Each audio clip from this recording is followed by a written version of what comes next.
They never tell you this about growing older, but clutter doesn't just fill your home. It slowly fills your peace. It takes your space, your movement, and sometimes even your sense of self. What if I told you that the objects you've held on to for years out of love, habit, or fear might be the very things keeping you from the life you deserve now? If you're over 60 and your surroundings feel heavier than they used to, you're not alone. You're part of a quiet army of souls waking up to a truth long buried under boxes and memories. And today, we're going to walk a path that may lead to freedom. This is elderly wisdom at its finest, not about giving up, but about finally choosing peace. Marjorie was 73 when it happened. Not a dramatic event, just a regular winter afternoon. She was carrying laundry through the narrow hallway when her foot caught on an old wooden footstool hidden beneath a blanket. The fall was sudden, her wrist fractured, her hip bruised. But what hurt the most wasn't the injury. It was what she saw when she lay there, stunned. She didn't see the comfort of memories anymore. She saw danger, blockage, burden. That was the turning point. She didn't need a bigger house. She needed less inside it. It began with one drawer. The one in the kitchen, overflowing with extra ladles, stained oven mitts, and four slow cookers, one still with the tag on. She blinked. When did she even buy these? Maybe one was for Thanksgiving. Maybe one for a potluck. Or maybe, just in case. That phrase struck her hard. Just in case had quietly become the excuse she used for everything. An old fondue set, just in case the grandkids visited. Plastic tubs stacked to the ceiling, just in case she hosted leftovers. Coats from her slimmer years, just in case she lost the weight. It felt harmless at first, but now she saw it for what it was, clutter-wrapped. In denial. That's why senior decluttering rules start with honesty. And honesty told her she hadn't touched those things in years. In fact, a key piece of elderly wisdom is this. If you haven't used it in the last 12 months, chances are you won't in the next 12 either. The seasons passed, holidays came and went, and the items sat untouched, unneeded, unloved. So why were they still there? The truth is, they weren't waiting to be used. They were waiting to be released. Marjorie began to ask herself different questions. Not, could I use this? But would I buy this again today? Not, did I once love this? But does this serve who I am now, not who I used to be? And every time the answer was no, she let it go with grace, not guilt. She filled 3 donation boxes in her first week, just from the maybe someday pile, and not once did she regret it. Her reward wasn't just more space, it was more serenity. She rediscovered her favorite reading chair by the window, cleared space for a puzzle table beside the fireplace. And for the first time in years, she could walk from one end of her home to the other without zigzagging around the past. And what about you? How many items in your home haven't seen the light of day in years? What have you kept just in case? That's quietly taken over your peace? Decluttering doesn't mean losing history. It means choosing clarity, choosing purpose, and allowing your home to reflect who you are now. This isn't about being ruthless. It's about being real. You deserve a home that supports your life today. That's the heart of clutter-free living and a truly healthy aging lifestyle. Releasing what holds you back so you can welcome what truly matters. Marjorie had always thought of her home as cozy. Warm wood floors, walls lined with books, soft lamps that cast familiar shadows. But after the fall, she began to notice things she hadn't seen in years. A crooked rug edge near the front door, a footstool barely visible in the hallway, a decorative basket of magazines that looked charming until you tried to walk around it in the dark. All of it suddenly felt less like homey clutter and more like quiet hazards. That's when she learned one of the most overlooked truths in senior home safety. Our homes age with us, but they don't always adapt with us. What once was harmless becomes risky. That plant stand near the stairwell, the umbrella stand by the back door, the shoes lined up at the foot of the bed. They all blend in until they trip you. And for those embracing a healthy aging lifestyle, the cost of ignoring these little things can be life-altering. So when Marjorie's daughter insisted they walk through the house together with a flashlight and fresh eyes, she hesitated at first. "I know this house like the back of my hand," she said. But as they slowly moved through each hallway, each entry, each corner, she saw it differently. The clutter she once called character now looked like roadblocks. Quiet, familiar, dangers hiding in plain sight. They didn't overhaul the place. They didn't need to. A few thoughtful changes made all the difference. They removed a footstool, rolled up the frayed rug, moved a bookshelf a few inches away from the narrow hallway, installed a brighter light bulb, added a nightlight by the bathroom door. Simple shifts. But each one gave Marjorie something she hadn't felt in a long time: confidence, freedom of movement, the ability to walk through her home without hesitation. That's why home organization after 60 isn't just a project, it's protection. And it starts with something as small as clearing the path between your bedroom and your front door. That's your lifeline. That's your lifeline. In case of an emergency, it's the one route that must always remain clear. Do it today, not next week. Because even if it seems minor now, elderly wisdom reminds us that prevention is the most loving form of care. Still, there was more. Because safety wasn't the only thing hiding behind clutter. Marjorie discovered a different kind of weight. Tucked inside a guest room closet one she hadn't opened in years. There, stacked in boxes, were the contents of her former work life.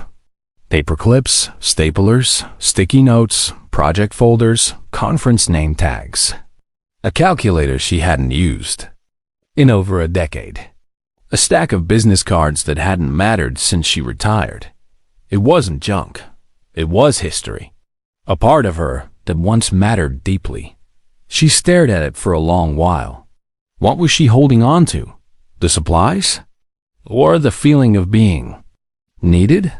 That moment cracked open a deeper truth. Your home should reflect who you are becoming, not just who you've been. That's the gift of downsizing tips for seniors. Not to erase the past, but to make space for your present. Because sometimes, the boxes we hold on to aren't just filled with things. They're filled with stories we're afraid to close. And yet, the world keeps turning. The days keep coming. The person you are now deserves space to thrive, not compete with ghosts of identity long past. Marjorie gently began letting go, donating, recycling, passing along what could still be useful to others. Not once did she feel like she was giving something up. She felt like she was reclaiming space, not just in her closet, but in her life. That's elderly wisdom in its purest form. Honoring every season of your life while having the courage to live in the current one. Marjorie always thought real change had to be big New Year's resolutions, full weekend projects, schedules, and structure. But standing in front of that overflowing kitchen drawer one afternoon, she felt none of that. Just a quiet resolve. Just 15 minutes. That's all she gave herself. Not to conquer the house. Not to make everything perfect. Just to do one small thing well. She set a timer. No distractions. No pressure. One drawer, one task, one breath at a time. And when those 15 minutes were over, something shifted. The drawer was clean, simple, light, but more than that, so was she. That's when Marjorie learned a lesson more powerful than any grand gesture. Tiny wins add up. They build trust, not in the house, but in yourself. The next day, she cleared a shelf in the hallway. Then a stack of magazines by the couch. Each time, no more than 15 minutes. Each time she walked away with a little more energy, a little More space, a little more belief that this was possible. That's the magic of clutter-free living. It's not a race, it's a rhythm. A soft, steady heartbeat that returns to your home once the noise begins to clear. And the more she cleared, the more she saw. The clutter wasn't just physical. It was emotional, lingering, tied to old versions of herself. The one who thought she had to hold on to every takeout menu, every receipt, every unread manual. But those papers never gave her peace. They gave her noise. This is why senior decluttering rules aren't just about stuff. They're about patterns, permission, giving yourself grace to let go of the habits that once served you, but now weigh you down. For Marjorie, the drawer of pens that didn't work anymore represented the deeper belief that she needed to be ready for anything, even when that season had passed. The stack of untouched magazines whispered promises of relaxation she never had time for. But once they were gone, the silence left behind didn't feel empty. It felt clean. And then came the attic. She hadn't gone up there in years. Her knees didn't love the climb, and her heart didn't love the idea of facing what was inside. Her children's old things. High school trophies, yearbooks, clothes long outgrown, stuffed animals, art projects, baby shoes. So many boxes packed in a season of goodbye, then never touched again. They sat up there not because her kids wanted them, but because she didn't know how to let them go. At first, she told herself she was saving them for the kids, just in case. Maybe one day they'd come back for them. But year after year, they didn't ask, didn't mention them. And deep down, Marjorie knew they had moved on. And now it was her turn. But what held her back wasn't logic. It was love and guilt. And that quiet, heavy voice so many of us carry. What kind of mother throws away her children's memories? Then her daughter said something that stayed with her. "Mom, if we haven't asked for it by now, we probably don't need it." That's when it clicked. She wasn't protecting their memories. She was postponing her own freedom. So she made a decision. She called her kids. "I'm going through your boxes this weekend. If there's anything you want, let me know. If not, I'm letting it go." They were grateful, a little nostalgic, but none of them asked for the things she thought they couldn't live without. Marjorie opened each box slowly. She smiled. She cried. She whispered, "Thank you." And she let go. Not all of it. Just enough. Enough to breathe. Enough to reclaim the attic, not as a shrine to childhood, but as a space for the woman she was now. And in doing so, she uncovered one of the greatest pieces of elderly wisdom. You don't have to carry what no longer belongs to you. The attic was behind her now. But as Marjorie made her way back down into the familiar corners of her home, she realized the heaviest objects weren't tucked in boxes. They were right in plain sight. In her bedroom stood an expensive treadmill, still sleek and silent, untouched for 5 years. It had been a promise to herself, a way to stay active, a goal she never quite met. Each day, she walked past it, and each time she felt a quiet sting. Not because she didn't use it, but because of what it reminded her. You should have tried harder. You should have made time. You should have been different. That treadmill didn't motivate her. It haunted her. It wasn't fitness equipment anymore. It was a symbol of self-judgment. A quiet whisper that echoed, "You failed." And it wasn't alone. There was also a sewing kit from a dear friend still in its box. A yoga mat she never unrolled. A half-finished scrapbook, dusty on the shelf. This wasn't clutter of things. It was clutter of expectations. And that's when Marjorie understood. Guilt is the most toxic form of clutter. It doesn't sit on shelves. It seeps into your thoughts. And worst of all, it convinces you that you need to keep it. But elderly wisdom says otherwise. It reminds us that our worth is not measured by what we complete, but by how kindly we choose to live with what remains unfinished. so she gave herself permission. Not to someday try again. Not to force herself to become someone else. But to accept the truth. Those things no longer fit her life. And that was okay. She gave away the treadmill to a neighbor with kids. Donated the sewing kit to a local crafting club. Let go of the yoga mat with a smile. Because letting go didn't mean giving up. It meant choosing peace. That's one of the most overlooked downsizing tips for seniors. You don't need to prove anything to the objects in your home. You don't need to live up to old promises or carry dreams that no longer feel right. Your home should reflect your life as it is, not a version of yourself that exists only in the past or in someone else's expectations. And as that space opened literally and emotionally, Marjorie felt a lift. Where the treadmill once stood, she placed a soft reading chair, a lamp, a little table for tea. A new rhythm began. Not filled with guilt, but with rest. With real moments. This is clutter-free living, not as a design choice, but as a form of healing. She walked through her home now without apologizing to herself, without hearing that whisper of should. Her rooms no longer judged her. They welcomed her. And that shift changed everything. If there's something in your home that makes you feel small every time you pass it, ask yourself this. Is it truly serving you, or is it silently scolding you? If it brings guilt, not joy, you already know your answer. Because the truth is, peace matters more than potential.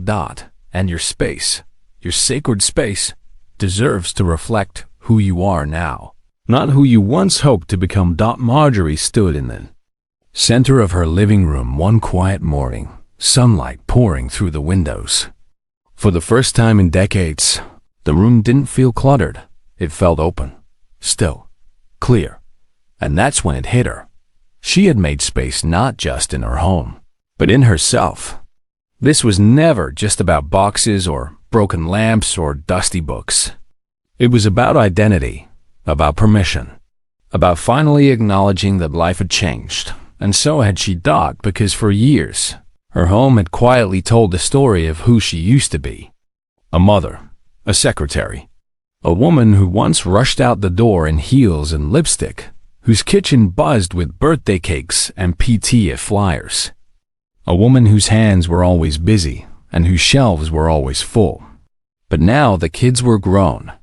The office was long closed. The buzz had softened into silence. And the shelves, too, needed to change. At first, it was hard. Letting go of the things that once defined her felt like letting go of herself.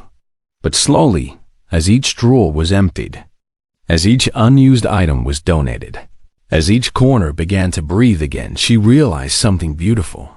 She wasn't erasing her story. She was simply turning the page. And that's the essence of senior decluttering rules most people miss. It's not about minimizing your life. It's about recentering it. Bringing your environment into alignment with who you are now. Because when your home only reflects your past, it keeps you living in it. But when it mirrors your present, it becomes a space of healing. So Marjorie made a new rule. If it didn't serve her today, her joy, her comfort, her rhythm, it didn't belong. The bulky stand mixer that hadn't been used since her arthritis flared? Gone. The towering bookshelves filled with titles she'd never read again? Donated. To the library. She kept a few she loved. The ones she reread every winter. The ones with notes in the margins. The ones that still felt alive. And slowly, her space became a sanctuary. Not a museum of memories. Not a warehouse of guilt, but a living, breathing reflection of the woman she was becoming. A woman who sipped tea near the window each morning, who wrote in her journal with a single pen instead of sorting through 20, who no longer apologized for what she hadn't done, but celebrated what she still could. This is what home organization after 60 can look like when approached with grace. Not a frantic purge, but a gentle realignment. A soft shift from clutter to clarity, from holding on to letting in. She started filling her home with moments, not just things. A puzzle in progress on the table. A watercolor pad beside her favorite chair. A candle burning quietly in the evening. And in that simplicity, she found something far greater than control. She found peace. Because this is what elderly wisdom teaches us if we're brave enough to listen. You are not your things. You are not your past roles. And you are never too old to create something new, even if that something is simply a quieter, kinder home. Ask yourself, when you look around your home, do you see the life you're living now? Or do you see someone you once were, frozen in time? Because the freedom to evolve doesn't come from age. It comes from courage. And it starts with choosing what to keep and what to release with love, not fear. When the last donation bag was carried out to the curb, 32 in total, Marjorie didn't cry. She didn't second guess. She didn't glance back at what she gave up. Instead, she walked back inside, barefoot, and felt the difference in every step. The floor was clear, the air lighter. Her home no longer hummed with the background noise of someday. It spoke softly now, and what it said was simple. You've come home to yourself. It hadn't been fast. It hadn't been easy. But every drawer cleared, every decision made, every object released had brought her closer to a home that finally matched her heart. Her hallways were open. Her shelves were intentional. Her rooms weren't filled to the brim. They were alive with space, with breath, with calm. And most of all, they felt like her. That's what people don't always tell you about decluttering after 60. It's not about organizing your things. It's about organizing your life. It's about asking, what do I need in this chapter? What do I want to feel when I walk into my room? Who am I now? And what deserves to stay close? Marjorie didn't simplify to live with less. She simplified to live with more of what mattered. And that is the greatest form of elderly wisdom, not holding onto everything, but knowing what's worth holding onto it all. She filled her living room with joy, not furniture. Her kitchen with the essentials, not the echoes of hosting days long past. Her bedroom became a place of rest, not a shrine to unfinished plans. And the attic?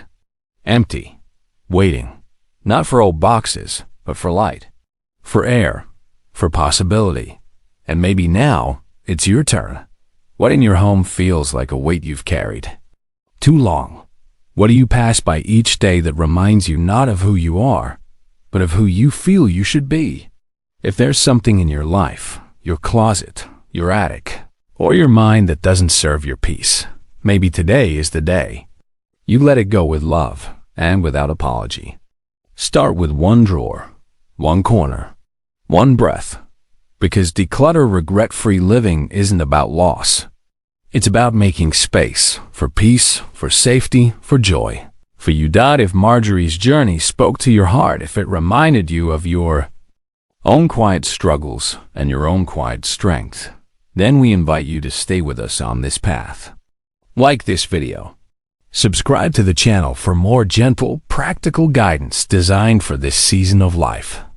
Tap the bell to be notified when we share more insights on healthy aging lifestyle, senior decluttering rules, and finding joy in simplicity. And share this video with someone you love, someone who might need the courage to clear just one small space, one small story.